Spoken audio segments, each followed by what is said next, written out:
ఇప్పుడు ఆ పెయిన్ కనపడుతుందా ఈ 18 నెలలు? డెఫినెట్గా అండి. పిల్లలు నా దగ్గరికి వచ్చారు ఈ మధ్య.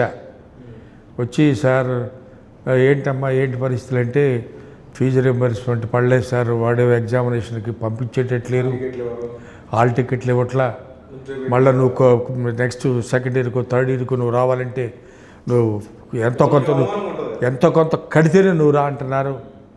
మా దగ్గర డబ్బులు లేవు. ఎంతవరకు ఏదో నాకు చేతనైంది కొంతవరకు మనం చేస్తాం, అంతా మనం చేయలేంగా. ఈ విధానం చాలా గొప్ప స్కీములు కదండి. మీరు ఏ విధంగా ఆలోచించినా కూడా అది అవసరం. ఇదే స్కీమ్ కనుక ఇంకొక 10 ఏళ్ళు నడిస్తే రిజర్వేషన్ గురించి మాకెందుకండి, తీసేయమంటారు వాళ్ళే.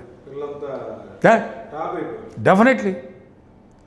ఇవాళ నేను వచ్చి రమారమి 25 సంవత్సరాలు అయింది రాజకీయాల్లోకి వచ్చి.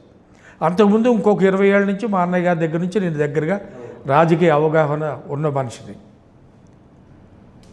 ఈ కాస్త టైంలో రాజశేఖర రెడ్డి గారు ఇంప్లిమెంట్ చేసిన ఫీజు రియంబర్స్మెంటు, రైతుకి ఉచిత కరెంటు, ఇక అప్పట్లో రుణమాఫీ, ఈయన వచ్చిన తర్వాత ఏమో ఆర్బీకేలు పెట్టి విత్తనాల దగ్గర నుంచి పంట వరకు మొత్తం ఎవ్రీథింగ్ అని రికార్డు పెట్టి, అంటే ఇన్ని చేసిన ఎందుకు పడిపోయాడంటే మీ దాంట్లో ఎందుకు సమాధానం దొరకలేదు?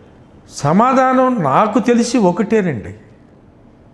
మనకి మధ్యతరగతి, బిలో మధ్యతరగతి వాళ్ళు మనకి జనాభా ఎక్కువ అండి, ఓటర్స్ ఎక్కువ మనకి. వాళ్ళకి చిన్న ఆశ ఉంటుంది కదండి మానవుడు అనేవాడికి. అంతే, ఒక చిన్న ఆశ ఉంటుంది అండి. అది చేశారు.